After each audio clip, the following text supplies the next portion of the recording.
Guys. I want to quickly go over about food chains, and then I'm going to read to you a story.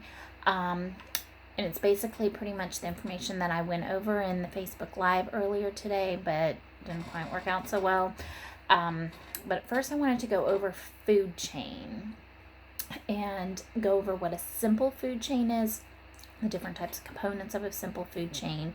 A food chain will always begin with a plant.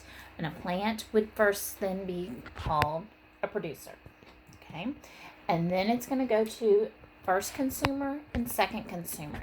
And this is a simple food chain, but truthfully, a food chain can have many, many different parts to it. It could continue on third consumer, whoever eats whatever else is going to be that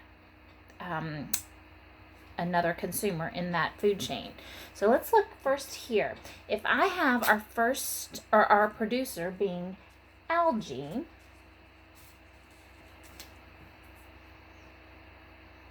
the first producer would be the particular animal that eats the algae.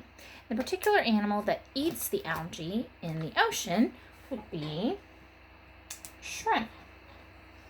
And then the second consumer would be whatever animal then eats the shrimp. And then I had put earlier fish. Fish would eat the shrimp. And in the example that I had given earlier, I did have a third consumer. But for the purpose of your number 25, you only have to put producer, first consumer, second consumer.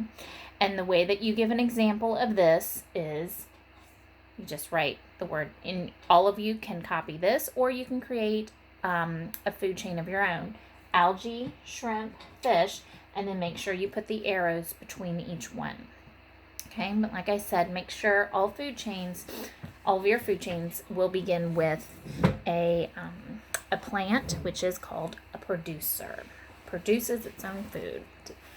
All right, the book I had read earlier was called Magic School Bus Hops Home, a book about animal habitats.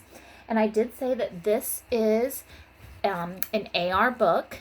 It is worth half a point. I will post the quiz number as well as the complete title on Remind and Facebook page as well. Miss Frizzle is the strangest teacher in our school, and it's not just because she wears such weird clothes.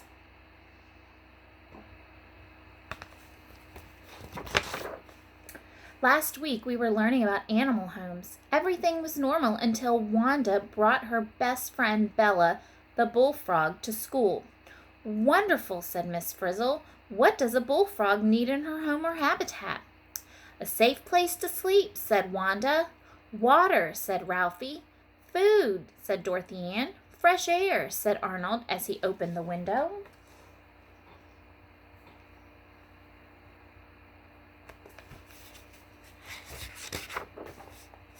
While we were making a habitat for Bella, she hopped out the window. Bella, wailed Wanda. Arnold, you let her go. Get away. Miss Frizzle, may Arnold and I go look for Bella? A funny gleam came into Miss Frizzle's eyes. Good idea, Wanda, she said.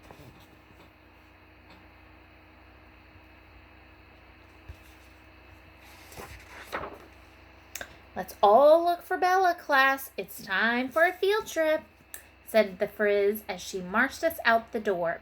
I knew it, groaned Arnold, another one of Miss Frizzle's crazy field trips. But he climbed onto the old school bus with the rest of us. Of course, said Miss Frizzle. As we started off, the best way to find a frog is to be a frog. Suddenly we were spinning and getting smaller. Then the old school bus hopped away like a bullfrog.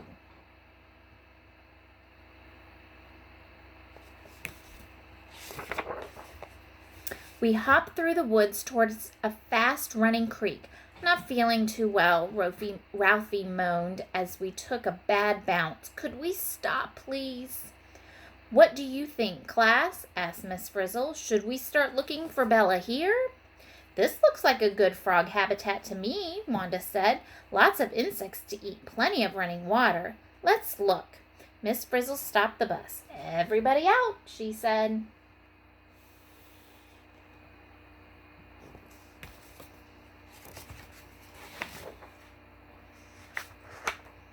We all looked around. "Bella must be here," Wanda said as she ran toward the stream. "Bella!" she called. Wanda didn't see Arnold, who was looking at some rocks. She tripped and kaploosh! They both landed in the cold, fast-running water. "Help!" yelled Arnold as he and Wanda were swept downstream. "Oh no, here comes a waterfall!" cried Wanda. Just then Miss Frizzle and the school bus calmly swam by.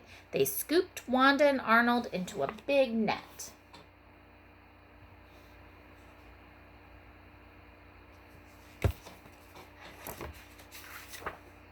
The bus dropped Wanda and Arnold gently onto dry land. "Phew," said Wanda. "The water in that stream is too fast, even for a frog." Ralphie shook his head. "If Bella laid eggs in that water, they'd be 2 miles downstream before you could say ribbit." "Excellent," said Miss Frizzle. "Bullfrogs need to lay their eggs in quiet water. But where—" Then something flew by that caught her eye. "Aha!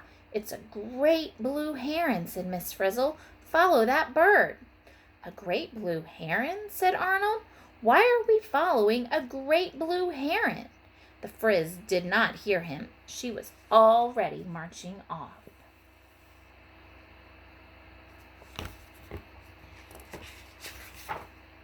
We hiked and hiked.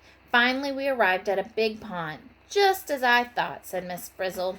"A beaver pond." "Wow," said Arnold. "The water is nice and quiet here."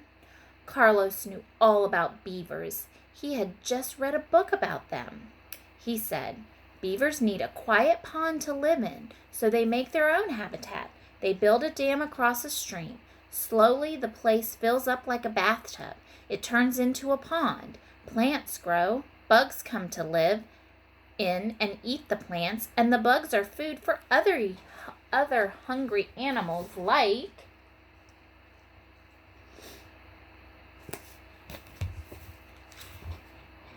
"Bella!" Wanda yelled. "There she is! She has everything she needs in her habitat," Arnold said. "Plenty of space, lots of insects to eat, quiet water to lay her eggs in, and lots of fresh air, too." "And a great blue heron about to eat her," gasped Wanda. "Hold on, Bella, I'll save you." Before anyone could stop her, Wanda waded into the water.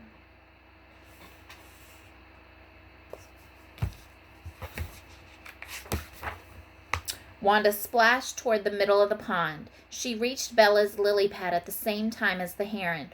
Hop, plump! Bella disappeared into the water. "Help!" yelled Wanda as the heron's beak poked toward her. We saw the heron fly away.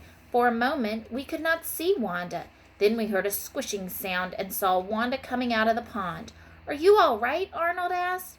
"All right? I was almost a heron's lunch," Wanda sputtered. "But where's Bella?"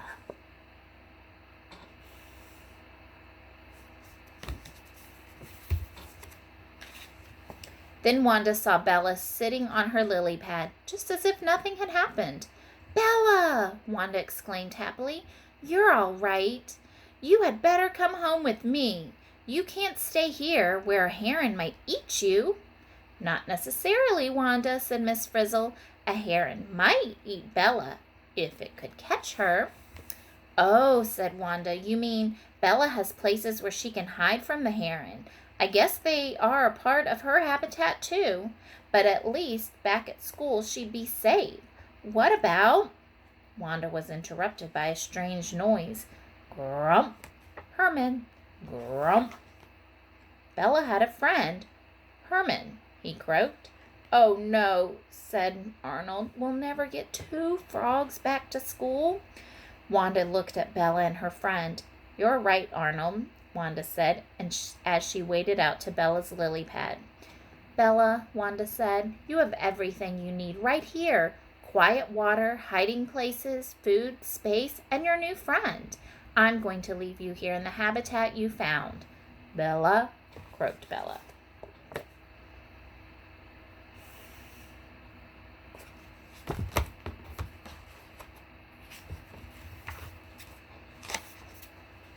Wanda walked back to us. We all climbed onto the school bus.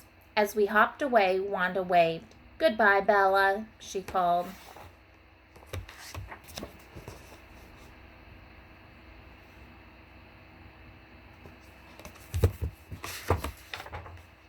When we got back to school, we put away Bella's things.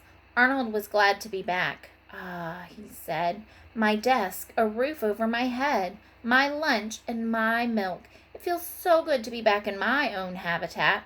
Wanda did not look so happy. "You miss Bella, don't you?" said Arnold. Wanda nodded. Then we brought out something we had made for her. It was the world's biggest toy bullfrog. "Surprise!" we yelled. Tim pressed a button. "Grump," croaked the frog. Wanda smiled.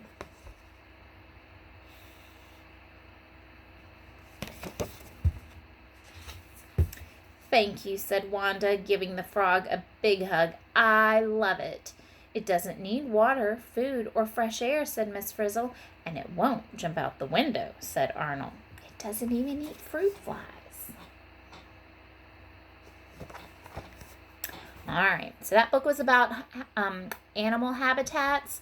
And so as you are reading chapter 3, be thinking about, remember that in animal's habitat, in order for it to be a good habitat for that animal, it's going to have all the things in that habitat that the animal needs to survive. Food, shelter, and space to live and grow, and water. All right, talk to you soon. Bye.